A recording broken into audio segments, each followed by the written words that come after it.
బెంగళూరులో 14వ edition aerospace రక్షణ exhibition ను ప్రారంభించారు ప్రధాని మోడీ. 5 రోజుల పాటు ఏరో ఇండియా షో జరగనుంది. ఇదొక ఏరోస్పేస్ డిఫెన్స్ ఎగ్జిబిషన్ అని రక్షణ మంత్రిత్వ శాఖ తెలిపింది.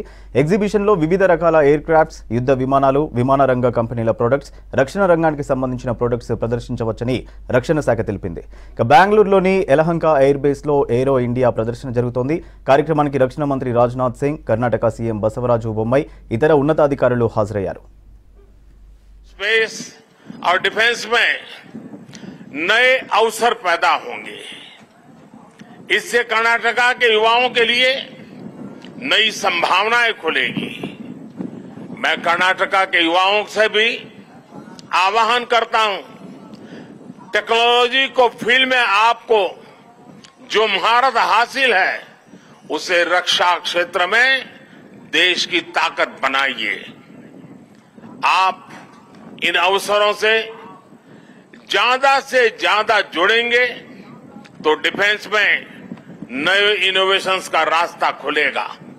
साथियों, जब कोई देश नई सोच, नई अप्रोच के साथ आगे बढ़ता है तो उसकी व्यवस्थाएं भी नई सोच के हिसाब से ढलने लगती है।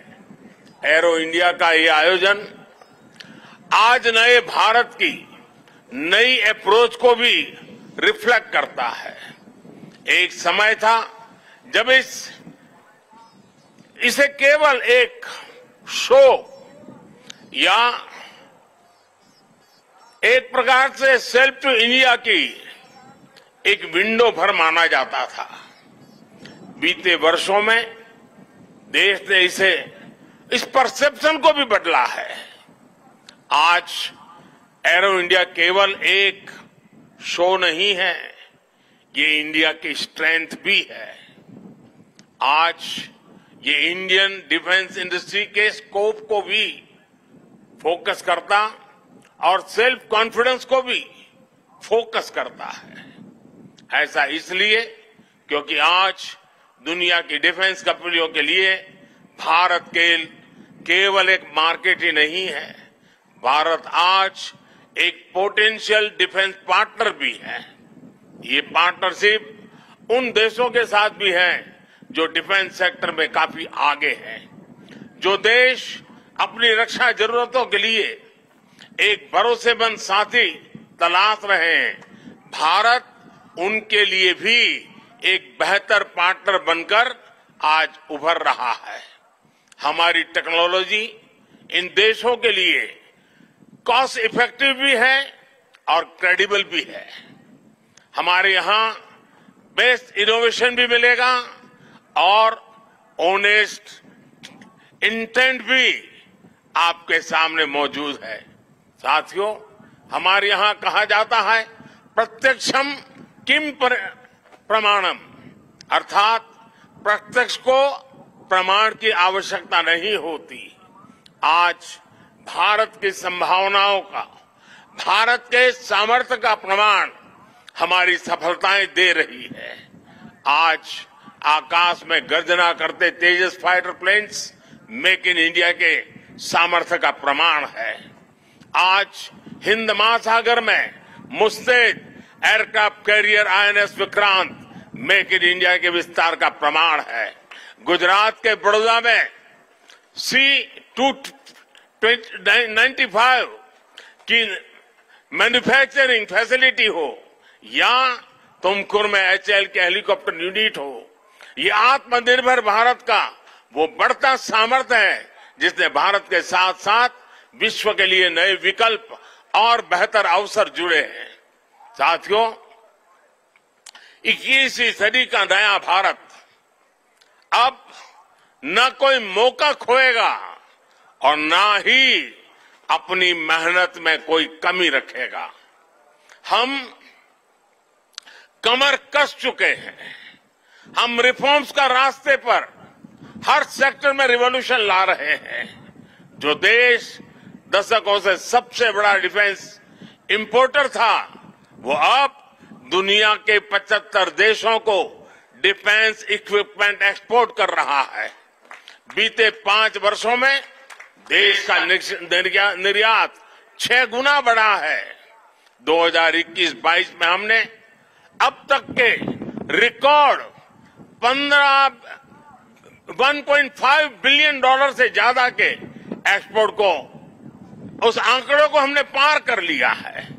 फ्रेंड्स, आप भी जानते हैं कि डिफेंस एक ऐसा क्षेत्र है जिसकी टेक्नोलॉजी को, जिसकी मार्केट को और जिसके बिजनेस को सबसे कॉम्प्लिकेटेड माना जाता है। इसके बावजूद भारत ने बीते 8-9 साल के भीतर भीतर अपने यहां डिफेंस सेक्टर का कायाकल्प कर दिया है। इसलिए हम इसे अभी केवल एक शुरुआत मानते हैं। हमारा लक्ष्य है कि 2024-25 तक हम एक्सपोर्ट के इस आंकड़े को 1.5 बिलियन से बढ़ाकर 5 बिलियन डॉलर तक ले जाएंगे। इस दौरान किए गए प्रयास भारत के लिए एक लॉन्च पैड की तरह काम करेंगे। अब यहां से भारत दुनिया के सबसे बड़ा डिफेंस मैन्युफैक्चरिंग देशों में शामिल होने के लिए तेजी से कदम बढ़ाएगा और इसमें हमारे प्राइवेट सेक्टर और इन्वेस्टर्स की महत्वपूर्ण भूमिका रहने वाली है। आज मैं भारत के प्राइवेट सेक्टर से आह्वान करूंगा कि ज्यादा से ज्यादा भारत के डिफेंस सेक्टर में इन्वेस्ट करें। भारत में डिफेंस सेक्टर में आपका हर इन्वेस्टमेंट भारत के अलावा दुनिया के अनेक देशों में एक प्रकार से आपका व्यापार कारोबार के नए रास्ते बनाएगा। नई संभावनाएं, नए अवसर सामने हैं।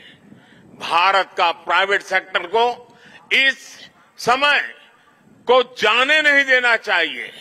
साथियों, अमृत काल का भारत एक फाइटर पायलट की तरह आगे बढ़ रहा है। एक ऐसा देश जिससे ऊंचाइयां छूने से डर नहीं लगता, जो सबसे ऊंची उड़ान भरने के लिए उत्साहित है। आज का भारत तेज सोचता है, दूर की सोचता है और तुरंत फैसले लेता है। ठीक वैसे ही जैसे आकाश से उड़ान भरने वाला एक फाइटर पायलट करता है। और सबसे महत्वपूर्ण बात, भारत की रफ्तार चाहे जितनी तेज हो, चाहे वो कितनी भी ऊंचाई पर क्यों न हो, वो हमेशा अपनी जड़ों से जुड़ा रहता है। उसे हमेशा ग्राउंड सिचुएशन की जानकारी रहती है। यही तो हमारे पायलट भी करते हैं। एरो इंडिया की गगनभेदी गर्जना में भी भारत के रिफॉर्म, परफॉर्म और ट्रांसपोर्ट की गूंज है। आज भारत में जैसी निर्णायक सरकार है, जैसी स्थायी नीतियां हैं, नीतियों में जैसी साफ नीयत है, वो अभूतपूर्व है। हर इन्वेस्टर को भारत में बने इस सपोर्टिव माहौल का खूब लाभ उठाना चाहिए। आप भी देख रहे हैं कि ईज ऑफ डूइंग बिजनेस की दिशा में भारत में किए गए रिफॉर्म की चर्चा आज पूरी दुनिया में हो रही है। हमने ग्लोबल इन्वेस्टमेंट और इंडियन इनोवेशन के अनुकूल माहौल बनाने के लिए हमने कई कदम उठाए हैं। भारत के डिफेंस सेक्टर में फॉरेन डायरेक्ट इन्वेस्टमेंट्स को मंजूरी देने के नियमों को आसान बनाया गया है। अब कई सेक्टर में एफडीआई को ऑटोमेटिक रूट से मंजूरी मिली है। हमने उद्योगों को लाइसेंस देने की प्रक्रिया को सरल बनाया है, उसकी वैलिडिटी बढ़ाई है ताकि उन्हें एक ही प्रोसेस को बार बार न दोहराना पड़े। अभी 10-12 दिन पहले भारत का जो बजट आया है उसमें मैन्युफैक्चरिंग कंपनियों को मिलने वाले टैक्स बेनिफिट को भी बढ़ाया गया है। इसका फायदा डिफेंस सेक्टर से जुड़ी कंपनियों को भी होने वाला है। साथियों, जहां डिमांड भी हो, कैपेबिलिटी भी हो और एक्सपीरियंस भी हो, नेचुरल प्रिंसिपल कहता है कि वहां इंडस्ट्री दिनों दिन और आगे बढ़ेगी। मैं आपको भरोसा दिलाता हूं कि भारत में डिफेंस सेक्टर को मजबूती देने का सिलसिला आगे और भी तेज गति से बढ़ेगा। हमें साथ मिलकर इस दिशा में आगे बढ़ना है।